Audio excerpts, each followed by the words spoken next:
Hi எல்லோரும் நல்லா இருக்கீங்களா? இன்றைக்கி நம்ம பார்க்க போகிறது ரொம்பவே சிம்பிளான ஸ்நாக் ரெசிபி. வேர்க்கடலையும் டேட்ஸும் வச்சு ஒரு லட்டு தான் பார்க்க போகிறோம். அதுக்கு ஒரு கப் வறுத்த வேர்க்கடலை எடுத்துக்கோங்க. அது இந்த மாதிரி ஓட்டுக்கரண்டியில் போட்டுட்டு இந்த மாதிரி தோலை எடுத்துட்டு சலிச்சிட்டிங்கன்னா சீக்கிரமாக உங்களுக்கு தோல் எடுக்க வந்துடும். ரொம்பவே ஈஸியாக இருக்கும், ரொம்ப மெஸ்ஸி ஆகாது. அதனால் இந்த டிப்பை ஃபாலோ பண்ணி பாருங்கள். வேர்க்கடலையை தோல் எடுத்துகிட்டு மிக்ஸி ஜாரில் சேர்த்துட்டு ஃபஸ்ட்டு பவுடரை அரைச்சி எடுத்துக்கோங்க. அதுக்கப்புறம் ஒரு 15 டேட்ஸு சீட்ஸ் எடுத்துகிட்டு அதையும் இதோட சேர்த்துட்டு நல்லா மையாக அரைச்சி எடுத்துக்கோங்க.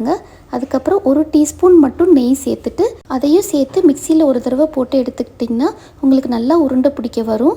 இந்த மாதிரி கன்சிஸ்டன்சியில் இருக்கணும், நமக்கு உருண்டை பிடிக்கிற கன்சிஸ்டன்சியில் இருக்கணும். அந்த மாதிரி எடுத்துக்கிட்டு அதை ஒரு பிளேட்டுக்கு மாற்றிட்டு உருண்டை பிடிச்சி வச்சுட்டிங்கன்னா சூப்பரான வேர்க்கடலை டேட்ஸ் லட்டு ரெடி. இது சிம்பிளாக ஒரு 10 மினிட்ஸ்லேயே ரெடி பண்ணிடலாம். ரொம்பவே ஹெல்தி.